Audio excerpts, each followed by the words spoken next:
Hey, this is Dr. Rick Wallace dropping in on you.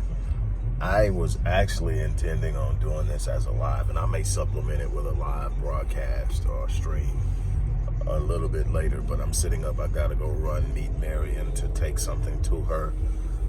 So I decided, hey, I got about 15, 20 minutes before I get there. I'll go ahead and address this. I posted something last week on Facebook. It got a little traction, and people were dropping in on it. And it had more to do with the expectations of men and women in getting into relationships and the demands we place on one another without really looking at the demands that we should be placing on ourselves. In other words, the question along the lines of, while you're looking at what you're going to be getting from that person, are you asking yourself, what do you have to offer?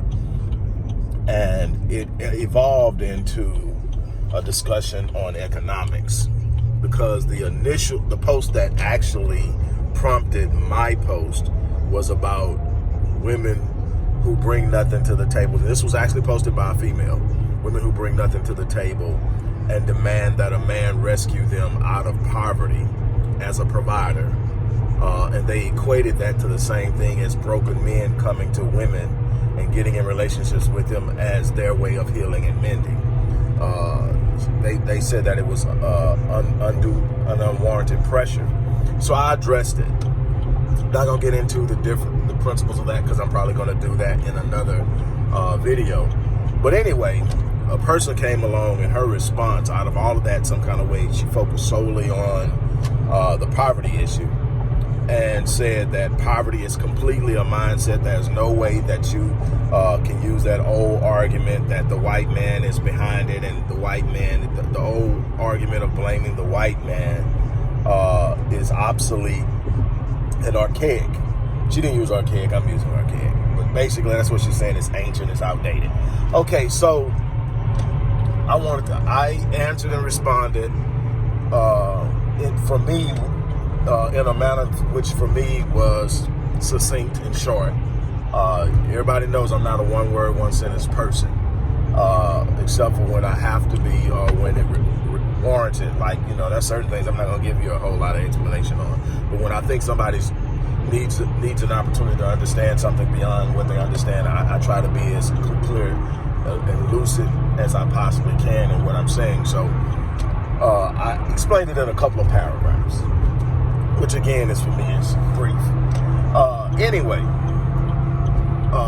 I decided this would be a good teaching moment, because there is this narrative going around that the fact that blacks are still in poverty, the fact that blacks really haven't gained any ground in 150 plus years since the emancipation, that it's all mindset, it's all blacks, just poor thinking, things like consumerism, poor spending, not owning, but from a mindset perspective. Now, don't get me wrong. How we think about money has a huge impact on how we handle money. Are we as a collective handling our money correctly? No. So do we have a thinking problem about money? Absolutely. It's been instilled in us from day one.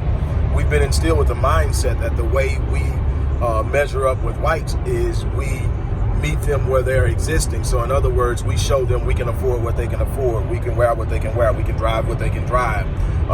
The idea of keeping up with the Joneses or whatever. However, it's so much more than that. And we have to be aware of how these things work if we're ever going to overcome them. We got to understand something. It's not solely a thought process.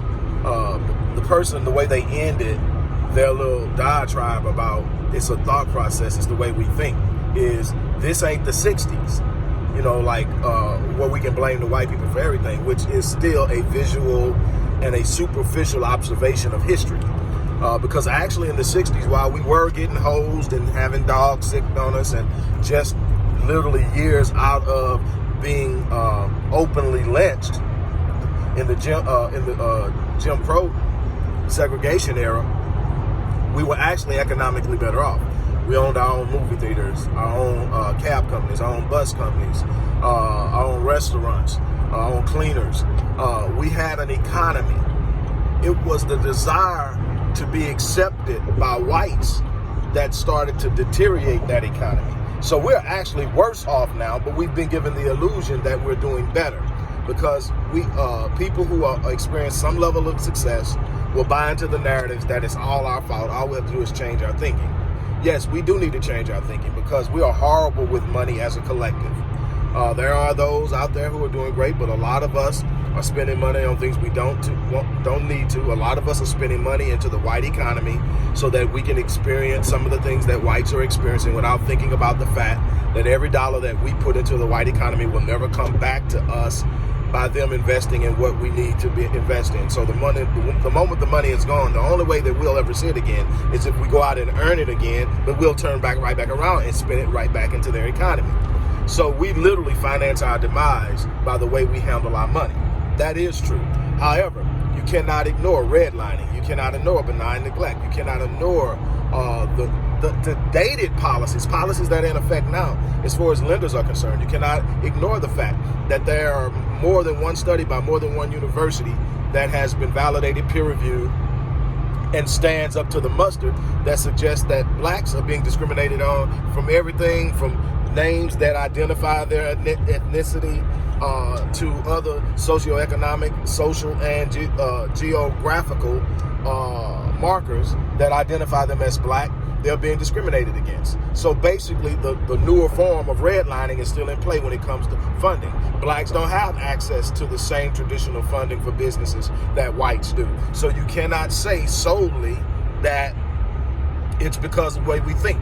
We can think the way we want to think. Are we going to have equal access to all of the mechanisms that whites have in order to build their wealth, in order to start their businesses, in order to invest their monies? No. Our interest rates are collectively higher. So that is definitely something that we have to be cognizant of. So I just wanted to kind of touch bases on that and make that point, that is so much more than what we are sitting up and pretending, and we have to be aware of that. So I'm gonna get ready to get off here. So I've pretty much made it to where I've got to go. It's a lot quicker than I thought. Driving probably a little too fast while I'm talking. But we'll definitely touch bases a little bit later on in the day, talk about some things. By the time you actually get this uploaded, it'll probably be an hour or so from the time I'm actually recording it, because I'm not going to upload it until I get back to the office. So that's it for now. You guys have an unbelievable day.